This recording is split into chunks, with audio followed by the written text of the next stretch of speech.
Hello students, आज हम पढ़ेंगे क्लास 10 साइंस का चैप्टर 15 पृथ्वी की संरचना, स्ट्रक्चर ऑफ अर्थ। तो देखिए, शुरू करते हैं। ये है हमारा सूर्य,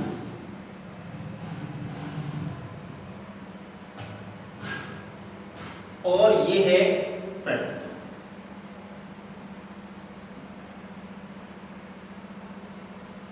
इस सूर्य से पृथ्वी की दूरी है लगभग 15 करोड़ किलोमीटर। सूर्य से पृथ्वी की दूरी लगभग 15 करोड़ किलोमीटर है, और इस दूरी को कहते हैं खगोलीय मात्रा।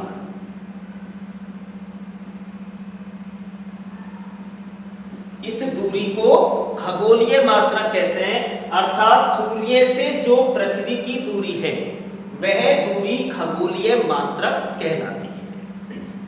अब देखिए, पृथ्वी अपने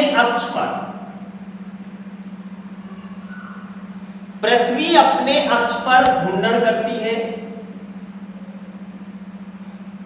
ये पृथ्वी है, ये पृथ्वी इस तरह अपने अक्ष पर घूमती है, और यह घूर्णन को 24 घंटे में पूरा कर लेती है। 24 घंटे में पृथ्वी अपने अक्ष पर एक चक्कर पूरा कर लेती है, जिससे पृथ्वी पर बनते हैं दिन और रात। जिससे पृथ्वी पर दिन और रात बनते हैं। पृथ्वी इस तरह अपने अक्ष पर घूमती है, और अपने अक्ष पर वो अपना एक चक्कर 24 घंटे में पूरा कर लेती है, और जिससे पृथ्वी पर दिन और रात बनते हैं। अर्थात जैसे ये सूर्य है, ये पृथ्वी है, इस तरह पृथ्वी घूमती है। जो भाग सूर्य के सामने आता है वहां पर दिन होता है, और जो भाग सूर्य के पीछे रहता है वहां पर रात होती है। दूसरा है, पृथ्वी सूर्य के चारों ओर परिक्रमण करती है। पृथ्वी सूर्य के चारों ओर परिक्रमण करती है, अर्थात पृथ्वी सूर्य के चारों ओर एक चक्कर पूरा करती है 365 सही 1/4 दिन में। अर्थात 365 दिन 6 घंटे में पृथ्वी सूर्य का एक चक्कर पूरा कर लेती है, जिससे पृथ्वी पर बनते हैं वर्ष। तो पृथ्वी ने दो तरह से घूर्णन किया। एक तो पृथ्वी अपने अक्ष पर घूम रही है। अपने अक्ष पर घूर्णन करना वो कितने समय में पूरा करती है? 24 घंटे में, जिससे पृथ्वी पर क्या बन रहे हैं? दिन और रात। और पृथ्वी सूर्य के चारों ओर परिक्रमा करती है 365 सही 1/4 दिन में, अर्थात 365 दिन 6 घंटे में पृथ्वी सूर्य का एक चक्कर पूरा कर लेती है, जिससे पृथ्वी पर बनते हैं वर्ष। इसके बाद पृथ्वी अपनी धुरी पर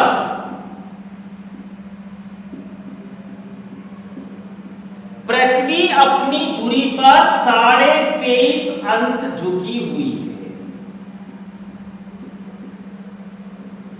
पृथ्वी अपनी धुरी पर 23.5 अंश झुकी हुई है। ये पृथ्वी है, इस तरह ये 23.5 डिग्री झुकी हुई है, और 23.5 डिग्री झुकी होने के कारण, इसके कारण पृथ्वी पर बनते हैं ऋतु। इसके कारण पृथ्वी पर ऋतुएं बनती हैं, और सूर्य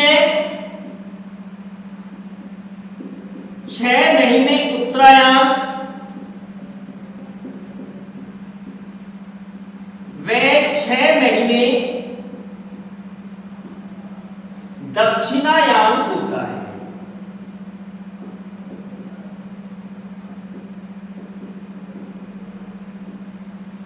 पृथ्वी अपनी धुरी पर 23.5 डिग्री झुकी हुई है।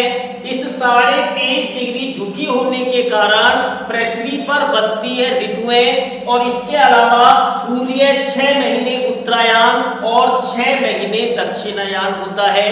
कैसे होता है? देखिए, मान लो ये है हमारा सूर्य और ये है हमारी पृथ्वी। इस तरह पृथ्वी चक्कर लगाती है और अपना एक चक्कर वो 365 सही 1/4 दिन में पूरा कर लेती है। जब सूर्य की किरणें, सूर्य यहाँ पर है तो अपन जानते हैं पृथ्वी पर 2 ध्रुव होते हैं, एक उत्तरी ध्रुव और एक दक्षिणी ध्रुव। जब सूर्य की किरणें उत्तरी ध्रुव पर सीधी पड़ती है तो वो उत्तरायण होता है, और जब सूर्य की किरणें दक्षिणी ध्रुव पर सीधी पड़ती है तो क्या होता है, दक्षिणायन होता है। ये था पृथ्वी और सूर्य के विषय में छोटी सी जानकारी कि पृथ्वी, सूर्य से पृथ्वी की दूरी है लगभग 15 करोड़ किलोमीटर। इस दूरी को हम कहते हैं खगोलीय मात्रा। पृथ्वी अपने अक्ष पर घूर्णन करती है और वो अपने अक्ष पर एक चक्कर 24 घंटे में पूरा कर लेती है, जिससे पृथ्वी पर बनते हैं दिन और रात। अर्थात जो भाग सूर्य के सामने होता है वहां दिन होता है, और जो भाग सूर्य के पीछे होता है वहां पर रात होती है। पृथ्वी सूर्य के चारों ओर परिक्रमण करती है, और पृथ्वी सूर्य के चारों ओर परिक्रमण करती है 365 सही 1/4 दिन में, जिससे पृथ्वी पर बनते हैं वर्ष। 365 सही 1/4 का मतलब मैंने समझाया था 365 दिन 6 घंटे में पृथ्वी सूर्य का एक चक्कर पूरा कर लेती है, जिससे बनते हैं वर्ष। तीसरा बता रहा हूं मैं आपको कि पृथ्वी अपनी धुरी पर 23.5 डिग्री झुकी हुई है, और इस झुकी होने के कारण पृथ्वी पर बनती है ऋतुएं, और सूर्य 6 महीने उत्तरायण व 6 महीने दक्षिणायन होता है। देखो, आपने पृथ्वी के बहुत से नाम पढ़े होंगे। विश्व है, जगत है, लेकिन इसके कुछ अलग नाम भी होते हैं, जैसे भूमि, गई, टेरा। ये पृथ्वी के कुछ प्रचलित नाम हैं। भूमि, गई, टेरा, ये पृथ्वी के कुछ प्रचलित नाम हैं। विश्व भी कह सकते हैं इसे, जगत भी कह सकते हैं, भूमि भी कह सकते हैं, गई भी कह सकते हैं, टेरा भी कह सकते हैं। ये पृथ्वी के कुछ प्रचलित नाम माने जाते हैं। ये पृथ्वी है, इस पृथ्वी का एकमात्र प्राकृतिक उपग्रह है, और उस प्राकृतिक उपग्रह का नाम है चंद्रमा। पृथ्वी का एकमात्र प्राकृतिक उपग्रह कौन सा है? चंद्रमा। क्योंकि चंद्रमा पृथ्वी के चारों ओर क्या लगाता है? चक्कर लगाता है। तो पृथ्वी का एकमात्र प्राकृतिक उपग्रह हो गया चंद्रमा। अब ये प्रश्न उठता है, चंद्रमा की उत्पत्ति कैसे हुई, पृथ्वी की उत्पत्ति कैसे हुई? तो देखिए, चंद्रमा की उत्पत्ति कैसे हुई? कहते हैं मंगल ग्रह के आकार का एक पिंड, मंगल ग्रह के आकार का एक पिंड किससे टकराया था? पृथ्वी से टकराया था। मंगल ग्रह के आकार का एक पिंड था, और उस पिंड के पृथ्वी के टकराने से किसकी उत्पत्ति हुई? चंद्रमा की।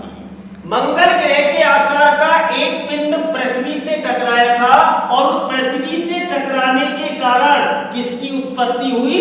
चंद्रमा की। अब चंद्रमा पृथ्वी के लिए कुछ कार्य करता है। अब चंद्रमा पृथ्वी के लिए क्या कार्य करता है? तो देखिए चंद्रमा के कार्य।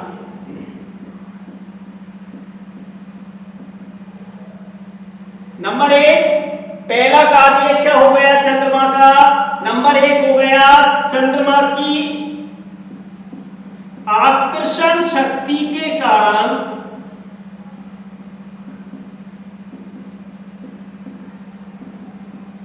चंद्रमा की आकर्षण शक्ति के कारण समुद्रों में ज्वार उत्पन्न होता है।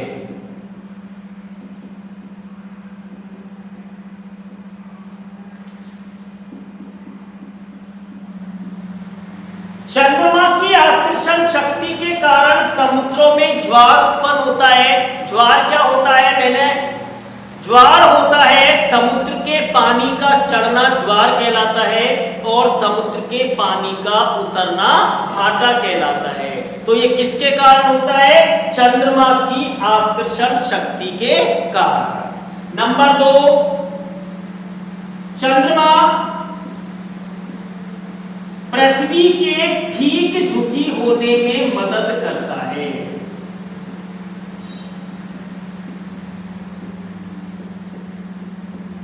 चंद्रमा पृथ्वी के ठीक झुकी होने में, मैंने आपको बताया था पृथ्वी कितने डिग्री झुकी हुई है?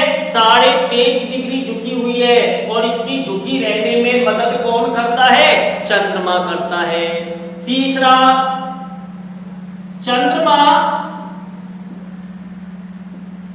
पृथ्वी की घूर्णन गति को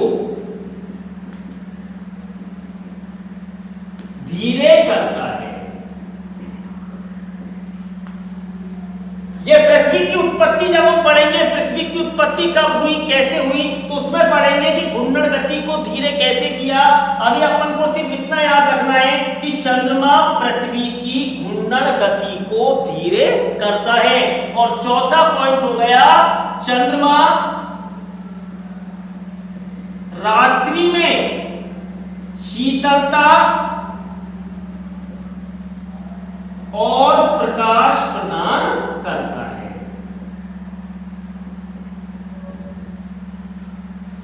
रात्रि ऐसे ही होती है, रात्रि होने पर हम देखते हैं कि मौसम में एकदम बदलाव आता है, कुछ शीतलता हमें महसूस होती है, कुछ ठंडक हमें महसूस होती है, और रात्रि में हमें ये क्या उत्पन्न प्रदान कर रहा है? प्रकाश प्रदान कर रहा है। तो ये है चंद्रमा के कार्य। फिर समझ लीजिए ध्यान से, पृथ्वी का एकमात्र प्राकृतिक उपग्रह कौन सा है? चंद्रमा है। चंद्रमा की उत्पत्ति कैसे हुई? एक पिंड किसके आकार का था? मंगल ग्रह के आकार का। मंगल ग्रह के आकार का एक पिंड किससे टकराया था? पृथ्वी से, और पृथ्वी से टकराने से किसकी उत्पत्ति हुई? चंद्रमा की उत्पत्ति हुई। चंद्रमा पृथ्वी के चारों ओर चक्कर लगाता है, और अपन ने पढ़ा है कि जो पिंड ग्रहों के चारों ओर चक्कर लगाते हैं उन्हें हम कहते हैं उपग्रह। तो चंद्रमा पृथ्वी के लिए कुछ कार्य करता है, वो कार्य कौन कौन से हैं? पहला हो गया, चंद्रमा की आकर्षण शक्ति के कारण समुद्रों में ज्वार उत्पन्न होता है, यानी समुद्र के पानी का चढ़ना ज्वार कहलाता है, समुद्र के पानी का उतरना भाटा कहलाता है। दूसरा, चंद्रमा पृथ्वी के ठीक झुकी होने में मदद करता है। मैंने आपको बताया था पृथ्वी कितने डिग्री झुकी हुई है? 23.5 डिग्री, और इस 23.5 डिग्री झुकी होने के कारण ही पृथ्वी पर क्या बनती है? ऋतुएं बनती हैं, और सूर्य उत्तरायण और दक्षिणायन होता है। तीसरा, चंद्रमा पृथ्वी की घूर्णन गति को क्या करता है? धीरे करता है। और चौथा, चंद्रमा रात्रि में शीतलता और प्रकाश प्रदान करता है। जैसी रात्रि होती है, शीतलता और प्रकाश हमें कौन प्रदान कर रहा है? चंद्रमा।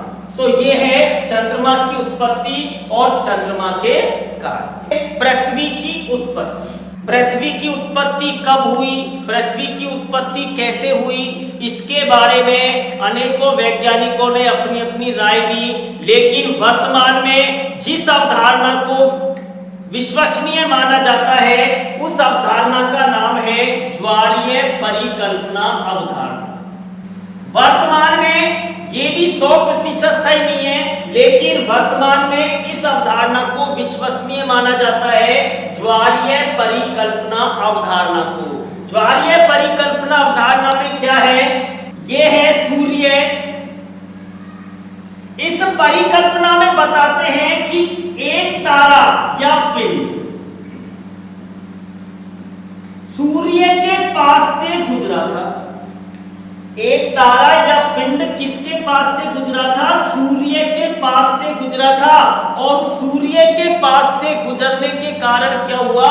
उस तारा और पिंड की आकर्षण शक्ति के कारण सूर्य का कुछ भाग उबलकर इस तरह बाहर आ गया।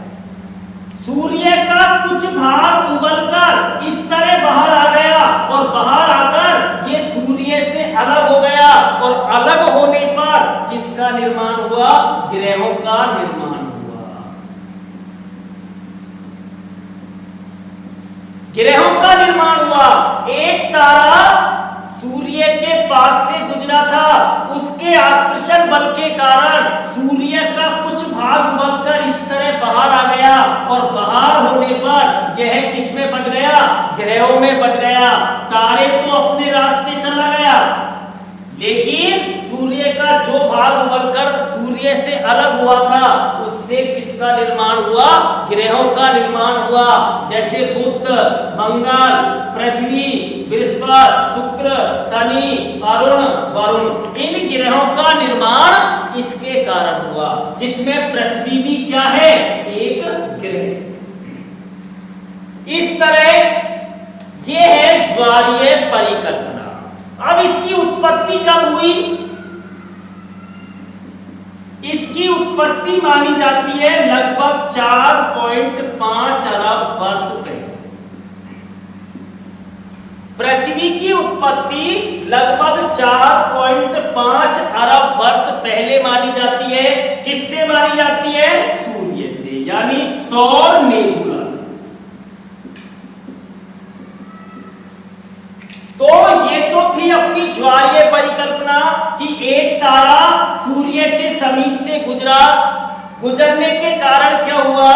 उस तारे के आकर्षण बल के कारण सूर्य का कुछ भाग उबलकर बाहर आ गया। तारे तो अपने रास्ते चला गया और जो भाग उबलकर बाहर आया उनसे किसका निर्माण हुआ? ग्रहों का निर्माण हुआ। इसकी उत्पत्ति लगभग 4.5 अरब वर्ष पहले किससे मानी जाती है? सौर नेबुला से, यानी सूर्य का एक भाग गिरकर नीचे आया था, जिससे ही इस पृथ्वी का क्या हुआ था? निर्माण हुआ था। अब सूर्य का भाग था तो अत्यधिक गर्म होना ही था, विशेष गर्म था। करोड़ों वर्षों में जाके ये पृथ्वी क्या हुई? ठंडी हुई। ठंडी होने के बाद यहाँ कई प्रकार के तत्व बने और उन तत्वों में जो बाहरी तत्व थे वो कहां चले गए? पृथ्वी के अंदर चले गए। जो भारी तत्व थे वो तत्व पृथ्वी के अंदर चले गए और जो हल्के तत्व थे वो पृथ्वी के ऊपर चले गए। और जो पृथ्वी के ऊपर गए इनसे बना अपना वायुमंडल। तो वायु हल्के तत्वों में क्या होता है? गैसें आती हैं और इन्हीं गैसों से क्या बना? वायुमंडल बना। तो जैसे ही पृथ्वी आई, पृथ्वी ठंडी हुई। ठंडी होने के बाद यहाँ कई प्रकार के तत्व बने। जो भारी तत्व थे वो सब तत्व पृथ्वी के अंदर चले गए और जो हल्के तत्व थे उन हल्के तत्वों से किसका निर्माण हुआ? वायुमंडल का। तो इस तरह पृथ्वी की उत्पत्ति को माना जाता है। लगभग 4.5 अरब वर्ष पहले सौर नेबुला सूर्य का एक भाग था, नीचे गिरा और नीचे गिरने से पृथ्वी का निर्माण हुआ। करोड़ों वर्षों में पृथ्वी ठंडी हुई। ठंडी होने के बाद यहाँ कई प्रकार के तत्व बने, जिनमें भारी तत्व कहाँ चले गए? पृथ्वी के अंदर। और हल्के तत्व कहाँ चले गए? पृथ्वी के ऊपर। जिससे किसका निर्माण हुआ? वायुमंडल का निर्माण हुआ। हल्के तत्वों में क्या आती है? गैसें। और अपन जानते हैं वायुमंडल के अंदर कैसे है? नाइट्रोजन है, हाइड्रोजन है, ऑक्सीजन है, हीलियम है, रेडॉन है, क्रिप्टॉन है। ये सारी गैसें कहाँ पाई जाती है? वायुमंडल में। कहाँ पाई जाती है? वायुमंडल। अब देखिए, अब आती है आपके पृथ्वी की संरचना कैसी है? पृथ्वी की संरचना, पृथ्वी की संरचना यानी पृथ्वी की अंदर की संरचना कैसी है, इसके बारे में हम पढ़ें। तो देखिए, ये है अपनी पृथ्वी की आंतरिक संरचना।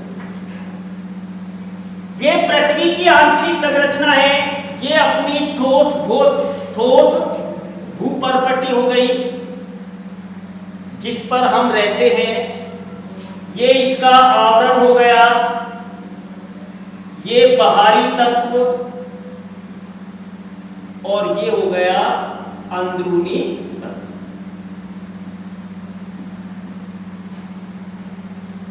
इस तरह पृथ्वी की आंतरिक संरचना होती है। ये ठोस भूपर्पटी, ये इसका आवरण, ये बाहरी तत्व और ये अंदरूनी तत्व। अब पृथ्वी की संरचना कैसी होती है, तो देखिए पृथ्वी की संरचना के बारे में। इससे पहले मैं आपको एक चीज बता देता हूं, ये हमारी पृथ्वी है और ये पृथ्वी का केंद्र है। इस सतह से केंद्र की दूरी, यानी पृथ्वी की सतह से केंद्र की दूरी है लगभग 3900 किलोमीटर। पृथ्वी के केंद्र से सतह की दूरी लगभग कितनी मानी जाती है? 3900 किलोमीटर मानी जाती है। और वैज्ञानिक बताते हैं कि हम पृथ्वी में 15 किलोमीटर गहराई तक ही छिद्र कर सकते हैं। पृथ्वी के केंद्र से सतह की दूरी है लगभग 3900 किलोमीटर। और वैज्ञानिक मानते हैं कि हम पृथ्वी में कितने किलोमीटर गहराई तक छिद्र कर सकते हैं? 15 किलोमीटर गहराई तक ही छिद्र कर सकते हैं। इसके बाद हम पृथ्वी के अंदर छिद्र नहीं कर सकते। ये भी अनुमानित दूरी है। 3900 किलोमीटर पृथ्वी के अंदर कोई गया नहीं, लेकिन अनुमानित दूरी है कि पृथ्वी के केंद्र से सतह की दूरी लगभग 3900 किलोमीटर है। तो देखिए पृथ्वी की संरचना कैसी होती है। देखो पृथ्वी की संरचना होती है परतदार, जैसे प्याज के छिलकों की तरह। प्याज में आपने देखोगा एक छिलका हटाओ, फिर दूसरा छिलका हटाओ, फिर तीसरा छिलका हटाओ, फिर चौथा छिलका हटाओ। तो ऐसे ही पृथ्वी की संरचना है। पृथ्वी की संरचना परतीय है। पृथ्वी की संरचना कैसी है? परतीय है। इसके रूप में प्याज के छिलकों के समान, प्याज के छिलकों के समान इस पृथ्वी की संरचना मानी जाती है। पृथ्वी की केंद्र से सतह की दूरी कितनी है? 3900 किलोमीटर है। और इस पृथ्वी की संरचना को हम 3 भागों में बांटते हैं। वो 3 भाग कौन कौन से हैं? पहला भाग है ऊपरी परत। इसका जो पहला भाग है पृथ्वी की संरचना का, वो है ऊपरी परत, जिसे कहते हैं ठोस भूपर्पटी।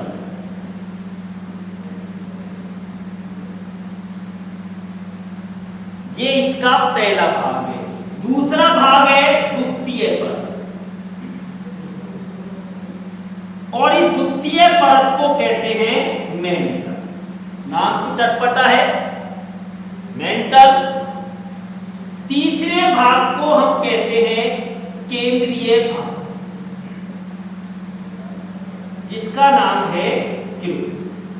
ये है पृथ्वी की आंतरिक संरचना के 3 भाग। पहला भाग हो गया ऊपरी परत, जिसे ठोस भूपर्पटी कहते हैं। दूसरा भाग हो गया द्वितीय परत, जिसे मेंटल कहते हैं। तीसरा भाग हो गया केंद्रीय भाग, जिसे क्रोड कहते हैं। तो पृथ्वी की संरचना कैसी है? परतीय है, यानी परतदार संरचना है। एक परत के ऊपर दूसरी परत जमकर ही इस पृथ्वी की संरचना बनी है। यानी प्याज के छिलकों के समान इस पृथ्वी की संरचना पाई जाती है। और इसकी केंद्र से सतह की दूरी मानी जाती है लगभग 3900 किलोमीटर। पृथ्वी में कितने किलोमीटर अधिक गहराई तक हम छिद्र कर सकते हैं? लगभग 15 किलोमीटर गहराई तक हम क्या कर सकते हैं? छिद्र कर सकते हैं। पृथ्वी की संरचना को 3 भागों में बांटा गया है। पहला ऊपरी परत, जिसे ठोस भूपर्पटी कहते हैं। दूसरा द्वितीय परत, जिसे मेंटल कहते हैं। तीसरा केंद्रीय भाग, जिसे हम क्या कहते हैं? क्रोड कहते हैं। तो देखिए सबसे पहले पहला ऊपरी परत। पृथ्वी की जो ऊपरी परत है वो कैसी है? ठोस भूपर्पटी। पृथ्वी की जो ऊपरी परत है वो ठोस भूपर्पटी है, इसकी मोटाई, इसकी जो मोटाई होती है वो असमान होती है, मोटाई समान नहीं होती है। इसी कारण अपन ने देखा होगा कहीं पर समुद्र पाए जाते हैं, कहीं पर पहाड़ पाए जाते हैं। तो पृथ्वी की जो ऊपरी परत है वो ठोस भूपर्पटी है, इसकी मोटाई कैसी होती है? असमान होती है। असमान होने के कारण कहीं पर पहाड़ पाए जाते हैं तो कहीं पर समुद्र पाए जाते हैं। इस पृथ्वी पर दो मंडल पाए जाते हैं, एक तो स्थल मंडल और एक जल मंडल। स्थल मंडल लगभग 30% भाग पृथ्वी पर किसका है? स्थल मंडल का है, और लगभग 70% भाग किसका है? जल मंडल का है। ये ठोस भूपर्पटी पढ़ रहे हैं, इसकी मोटाई सभी स्थानों पर एक समान नहीं होती है, अर्थात असमान होती है। इस कारण कहीं पर पहाड़ पाए जाते हैं तो कहीं पर समुद्र पाए जाते हैं। यहाँ दो तरह के मंडल पाए जाते हैं, स्थल मंडल और जल मंडल। इसका 30% भाग स्थल मंडल है और 70% भाग क्या है? जल मंडल है। और स्थल मंडल, जल मंडल और प्लस इसमें एक मंडल और पढ़ लेते हैं, वायुमंडल। तो इन तीनों मंडलों से मिलकर बनता है जैव मंडल। जैव मंडल जहां पर जीवन पाया जाता है। पृथ्वी एक ऐसा ग्रह है जहां पर जीवन पाया जाता है, तो हम कह सकते हैं पृथ्वी एक ऐसा ग्रह है जहां पर ये तीनों मंडल पाए जाते हैं। मैंने आपको बताया था पृथ्वी किसका भाग थी? सूर्य का। करोड़ों वर्षों में पृथ्वी क्या हुई? ठंडी हुई। ठंडी होने के बाद ये विशाल चट्टान खंडों में बदल, विशाल चट्टान खंडों में परिवर्तित हुई, और इन विशाल चट्टान खंडों को कहते हैं हम विवर्तनिक प्लेटें।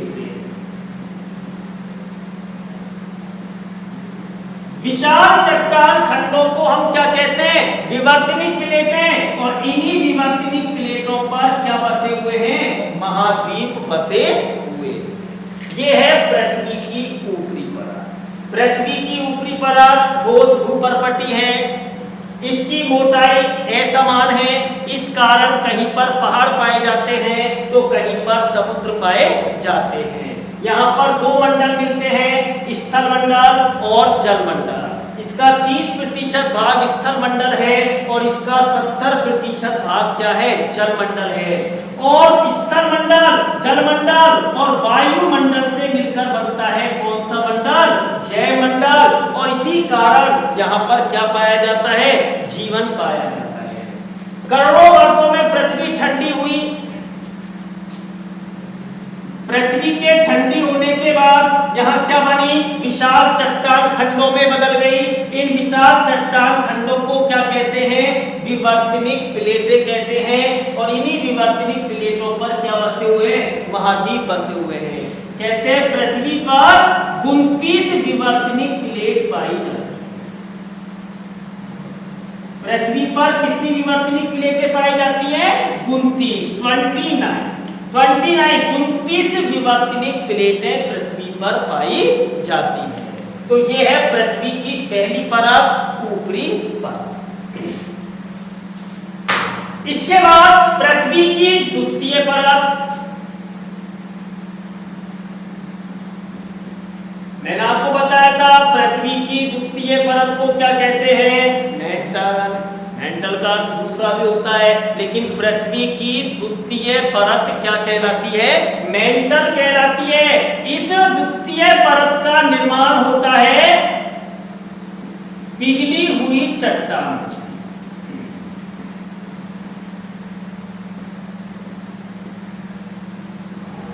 मेंटल का निर्माण पिघली हुई चट्टानों से होता है, और इन सिलिकेट चट्टानों में सबसे अधिक मात्रा पाई जाती है लोहे की और मैग्नीशियम। द्वितीय परत मैंने आपको बताया था, पृथ्वी की द्वितीय परत कहलाती है मेंटल। और इस पृथ्वी की द्वितीय परत का निर्माण होता है पिघली हुई चट्टानों से। इन सिलिकेट चट्टानों में किसकी मात्रा होती है? लोहे की और मैग्नीशियम की मात्रा होती है। पृथ्वी के मध्य भाग में ये चट्टानें क्या होती रहती हैं? ऊपर नीचे होती रहती हैं।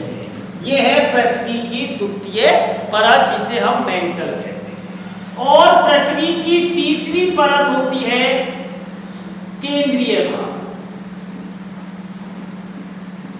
इस केंद्रीय भाग को क्या कहते हैं? क्रोड। क्या कहते हैं? क्रोड। और कहते हैं पृथ्वी के चुंबकत्व का कारण भी यही है।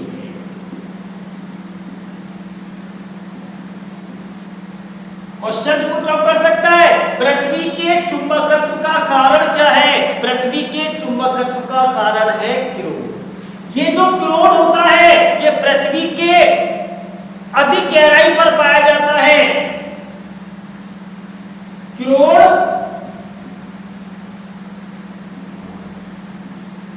पृथ्वी में अधिक गहराई पर पाया जाता है और यह अत्यधिक क्या होता है? गर्म होता है। अत्यधिक गर्म होता है। यह पृथ्वी से भी तेज चक्कर लगाता है और इसका तापमान माना जाता है लगभग 7000 डिग्री सेल्सियस। क्रोड पृथ्वी के में सबसे अधिक गहराई पर पाया जाता है। यह अत्यधिक गर्म होता है और इसका तापमान होता है 7000 डिग्री सेल्सियस। कितना होता है? 7000 डिग्री सेल्सियस इसका तापमान होता है। ये क्रोड पृथ्वी से भी तेज गति से चक्कर लगाता है और पृथ्वी के चुंबकत्व का कारण भी क्या है? क्रोड है। ये है पृथ्वी की आंतरिक संरचना के 3 पॉइंट। पहला हमने पढ़ा था ऊपरी परत, जिसके बारे में मैंने बताया था वो ठोस भूपर्पटी है। ठोस भूपर्पटी पर 2 मंडल बताए थे मैंने, स्थल मंडल, जल मंडल। स्थल मंडल की मात्रा 30%, जल मंडल की मात्रा 70% और जल मंडल, स्थल मंडल और वायुमंडल को भी मिला लें तो इन तीनों से मिलकर बनता है जैव मंडल। जैव मंडल अर्थात जहां पर जीवन पाया जाता है। इसके बाद पृथ्वी सूर्य का एक भाग थी। करोड़ों वर्षों में ये ठंडी हुई। ठंडी होने के बाद ये विशाल चट्टान खंडों में बदल गई और उन विशाल चट्टान खंडों को हम कहते हैं विवर्तनिक प्लेटें। इन्हीं विवर्तनिक प्लेटों पर क्या बसे हुए हैं? महाद्वीप बसे हुए हैं। कितनी विवर्तनिक प्लेटें बताई थी मैंने? 29। कितनी बताई थी? 29। इसका दूसरा भाग बताया था द्वितीय परत, जिसे हम क्या कहते हैं? मेंटल कहते हैं। इसका निर्माण होता है पिघली हुई चट्टानों से। पिघली हुई चट्टानों से द्वितीय परत का निर्माण होता है और इन सिलिकेट चट्टानों में सबसे अधिक मात्रा किसकी मिलती है? लोहे की और मैग्नीशियम। इसका तीसरा भाग है केंद्रीय भाग। इसका केंद्रीय भाग क्रोड कहलाता है। यह पृथ्वी में अधिक गहराई पर पाया जाता है, अत्यधिक गर्म होता है। इसका तापमान होता है लगभग 7000 डिग्री सेल्सियस। 7000 डिग्री सेल्सियस इसका तापमान होता है और पृथ्वी के चुंबकत्व का कारण भी क्या है? क्रोड है। इस क्रोड को हम 2 भागों में बांट सकते हैं, अंदर का क्रोड और बाहर का क्रोड। अंदर का क्रोड किसका बना होता है? शुद्ध लोहे का।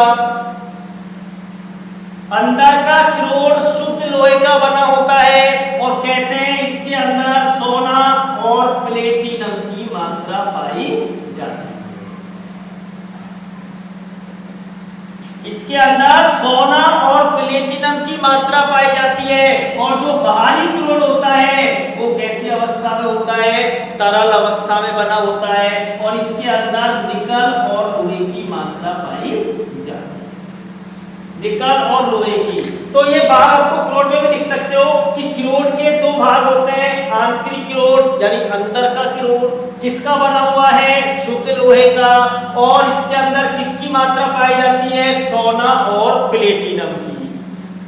इसके बाद बाहरी क्लोर, बाहर का क्लोर कैसी अवस्था में होता है, तरल अवस्था में, और किसकी मात्रा पाई जाती है, निकल और लोहे की मात्रा पाई जाती है।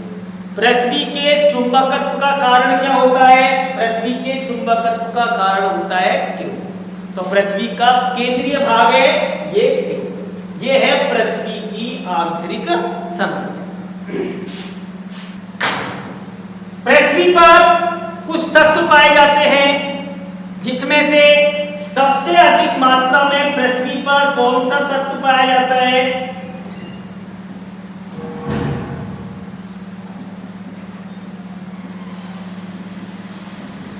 पृथ्वी पर पाया जाने वाले तत्व सबसे पहले लोहा, और पृथ्वी पर इसकी मात्रा है लगभग 35%। लगभग 35% लोहा पृथ्वी पर पाया जाता है। इसके बाद दूसरा है ऑक्सीजन, और इसकी मात्रा है पृथ्वी पर लगभग 30%। यह पृथ्वी पर है, वायुमंडल में नहीं है। तो वायुमंडल में तो ऑक्सीजन की मात्रा कितनी है, वायुमंडल में ऑक्सीजन की मात्रा है 21%, और पृथ्वी पर ऑक्सीजन की मात्रा कितनी है, 30%। तो आपको ये दो तत्व विशेष तौर पे याद रखने हैं। पृथ्वी पर सबसे अधिक मात्रा में कौन सा तत्व पाया जाता है, लोहा, जिसकी मात्रा कितनी है पृथ्वी पर 35%। दूसरे नंबर पर पृथ्वी पर कौन सा तत्व पाया जाता है, ऑक्सीजन, जिसकी मात्रा कितनी है 30%। कंफ्यूजन होने की जरूरत नहीं है, ध्यान रखना। आप कहोगे साहब ऑक्सीजन की मात्रा तो 21% है, लेकिन वास्तव में वो 21% मात्रा इसमें है ऑक्सीजन की वायुमंडल। तो आज हम इतना पढ़ेंगे। यदि ये वीडियो आपको पसंद आए तो इसे लाइक करना,